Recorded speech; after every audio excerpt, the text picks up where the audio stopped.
Time now for the voice of the land on the Big Play Network with your hosts, Kevin Arnold and always positive Jay. Browns get a win for Brissett, or Brissett gets a win for the Browns in his last game, where the Browns should have won it for him in his last game as a starter for the Browns this season. Got the win in overtime. Brissett looked like the veteran star quarterback. Brady looking like, Father Time is catching up to him. Yeah, totally. Looked a little old there today. Nick Chubb, of course, getting the winning touchdown. But, I don't know how you don't talk about Njoku's catch. Dude, that was amazing. I was like, oh, my God. I just stood up, went nuts. And I probably rewind and watched the slow motion angle that they had, like their slow motion angle. Unreal catch. That was like, it's not the catch of the year. I've seen some crazy ones. The one by Justin Jefferson probably still up there. But for this team, it's this team's player of the year without a doubt. That catch was unbelievable.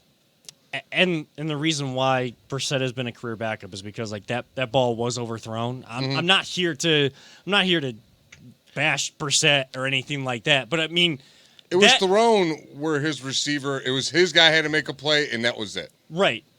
That's the type of play where a guy goes to win the game or make a play for his guy. Mm-hmm. My frustration is, why haven't we been doing that up to this point? And I don't even mean for Brissett. I mean for some of the other quarterbacks that have shown some promise. We always immediately go to, well, they just made a bad throw. All the great quarterbacks are made to look better because they have playmakers on the outside that go up and make plays for their quarterback. Too often the Browns do not do that. Mm-hmm. It was great to see, and especially a guy in Njoku who had a couple drops today, especially one where it's the traditional David Njoku drop where no one's around him. It's a 5-yard kind of out and up. It's the typical, I take my eyes off it before I looking actually up the catch field, it. yes, and that's what David Njoku has always been. He makes the tough catches. He makes catches like that. Now, he's made catches similar to that, but nothing to this extent. No.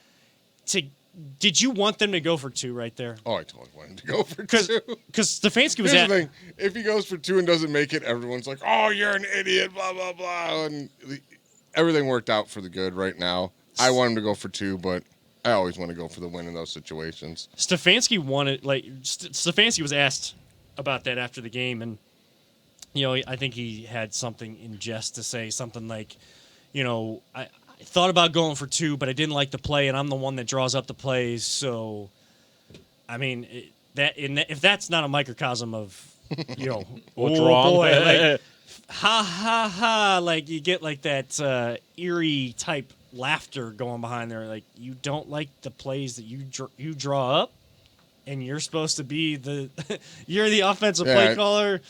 Boy, that just kind of takes me back to so many other situations for this team. Yeah, I can't stand his press conferences anymore. Listening to so many of them. Oh my God, I feel bad for you who have to cut all this out and listen to those. So there's good things that are said, but what I'm doing right now, the thought process in the middle of it, it's not just blank thought process moments, like quiet moments. It's, yeah, okay, yeah, we got, yeah, the win, yeah. It's like sometimes it's so difficult to listen to because they're searching for the right words. It's like they're searching for the script that Stefanski reads from every single time he does a press conference, especially in losses. Oh, man. Well, a lot of good things out of this game today outside of the weird press conferences you had to take care of afterwards. Myles Garrett showing up in pain. In pain. Like you seen him holding his arm earlier. But when you needed, he had one earlier, but when you really, really needed a sack, he got it at the key moment of the game, which a lot of people give him slack about not doing that. And how incredibly strong is that dude? He swiped at Tom Brady's foot, and his whole body gave out from him. I'm like, man, that is a strong man right there. Oh yeah, that was really impressive. He slapped his whole body out from underneath him with his hand from his foot. I was like, that's incredible. Nick Chubb, Wore my jersey today. I'm going to have to say it was probably good luck. Got the game-winning touchdown. Amari Cooper dropped one, got redemption back, and then tell me that felt like what we've dealt with all year. You're like, all right, we just got to hold him in a wide open wide receiver streaking down the sideline. I'm like, oh, wait, we're on offense. That's usually happening to us. This is great. I'm back in the Browns upside down again or something. But I have to give it to Riz. And I love Jacoby Brissett. I should have bet on this game for two reasons.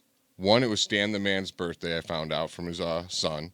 It's like, oh, the Browns ain't losing on Stan the Man's birthday. But this dude literally has one game, lost two. Won a game, lost two. Won a game, lost two. And I'm pretty sure that he's done it all year. And Riz said it from the game. I'm like, damn, he was completely dead on with that all year long. And here's the thing about it, though. Like, Brissett has been the reason for his 1-1 loss to type record. Before. This year, it's not him. There's been a couple instances, and...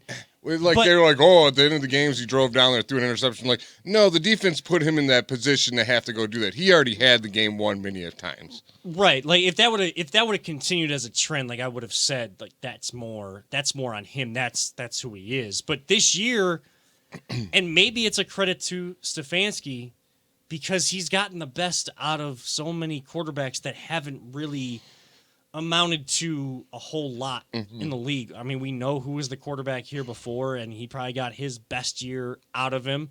Brissett, this is his best year. I think Fox even put up his stats from all of his other starts to this season. His completion percentage is up. All of the metrics are up. I mean, he's like at least a top 15 quarterback there this year, and he's a backup technically. You really feel like this team could have gotten the 6-5 or 5-6 that everybody wanted them to before Watson. Had the defense played to their potential. Yeah, and again, you look at a game like this where the defense plays to their potential against a team that, yes, they're coming off a bye, but they had 2 straight wins. This is a team that's looking to get into the playoffs. Brady's only got a couple more runs left in him, if maybe just one. He wants to get back into the playoffs because he feels like once you get there, everything is on the line. He knows what it takes. He knows what it takes more than some of these younger guys that will get into the playoffs. And you go up and you beat him. Coming down the stretch, a game that the Buccaneers needed. Now even them losing today keeps the Panthers in kind of, as crazy as it is to say, keeps the Panthers kind of within arm's reach. Now, do we think they're going to win anything? No. Sam Darnold's good for one win a year. He's feeling rejuvenated. He finally got the reins. Good old dead eyes. Yeah, good old dead eyes. That will always make me laugh. The averages always balance out. So, but again, the loss today keeps everybody in the NFC South in it. Browns get the win when nobody expected them to. Everybody thought it was the same script. You get the first touchdown, and then you have to kick a field goal. Your kicker misses a field goal.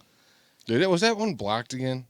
No, he just shanked it. I think he shanked it because it was the defender was there so early that if he would have just paused, he could have just let the guy fly by and then kick it. And he was there that early that I think it totally just threw him off. Instead of driving through the football, he swung his leg. Swung his leg like a cross. This guy makes field goal. He's 1 for 1. It's just saying. He's just 1,000%. 1,000%. Betting 1,000. That's good. Better than me. The script looked like it was going to go exactly the same, and no one was giving the Browns a chance in this game. And then they show up in the way that we expected to see them all year, and the run game was there. There was a good balance between run and pass with in and out rain showers. A field they got turfed, someone rolling all over it. They didn't even try to fix it.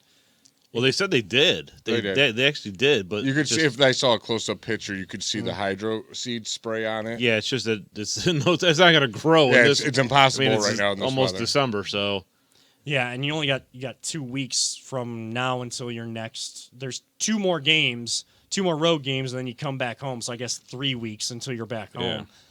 Yeah. It ain't going to grow. It's not going to grow because the temperatures are all over the place right now. My question is did they change the locks after Baker moved out? Because we all know the security code was 6. Yeah, Yes. Yeah. Well, I don't know. The fact that Being someone a dead horse. It could have been Alice Cooper next door came over. Just saying. Could have been. Well, parties over there. I mean, if you guys look at this week, like, how did we win this game? You know, We played complimentary football for like the second time this year. right. Kind of wild. Why can't we? Where is the consistency? You know, like it's so frustrating. And I'm dude. You know me. I always got hope and try to. yeah, find you're always positive. Yeah. It's just that this seems so young. Like we all have to. I kind of got to remind myself this team is I believe it's the youngest team in the NFL, and that's the youngest team in the NFL are going to make these mistakes that they keep making this year, and we got to make a run. And I don't think we're going to make a run to make the playoffs. We need to make a run to start establishing a winning culture again here and how to play consistently. Yeah. And now we got QB4, as we'll call him here, I guess. And I mean, you have to win with this guy because if you don't, good luck, man. The biggest fear there is he hasn't played. It'll be, I think people have said by the time he plays on Sunday, it'll be 700 days since he last played a competitive football game. I honestly, I don't think that's going to bother him. I really don't think it's going to be all that. It won't really be as sharp as he once was, no, but he's still a world-class athlete. The timing with his team is what's going to be off. That's what's going to be off. I think he'll probably, like, skill-wise still be there. Because, I mean, he's been practicing the last 2 years. It's not like he's been in a coma for 2 years sitting there. But, yeah, his timings, that's going to take some time for that to develop. I don't know if his like, accuracy is not going to drop off because of that. But the timing with your receivers is huge. And that's where he's going to be lost time. Well, and he's going to be all amped up, too, and it's going to be an emotional game there in Houston. Emotional, to say the least. Like, I don't want to dig in too much on what that game could be with him going back to Houston and, the NFL somehow giving him 11 games, and his first game back is in Houston against his former team when everybody thought it would be through that game or more if they were going to go with a long suspension. It's not, so it somehow worked out that way. If this guy is what Dabo Swinney said he was, he is the Michael Jordan. That's what Dabo Swinney said about him. He's a nutball, but yeah. I understand. But if what he's going for there, and not saying it in the greatest of terms, is what he has in his veins, that ice water in his veins, that don't care, gonna get the job done, always gonna come through type mentality, then yes, it shouldn't matter that this guy has not played a competitive football game in 700 days. But the lack of timing with his teammates, the emotions of the game, I expect a helter-skelter, at least first half. Something, I'm not saying 3 interceptions, but something similar to that game that the Browns had a couple years back in Houston where Baker threw 3 interceptions in that first half. They almost came all the way back because he just started lighting it up. I could see something similar to that where everything seems against you in the first half and then just finally getting that half under his belt or maybe a quarter under his belt coming out there. It is going to be difficult to watch this team, though. I will say that.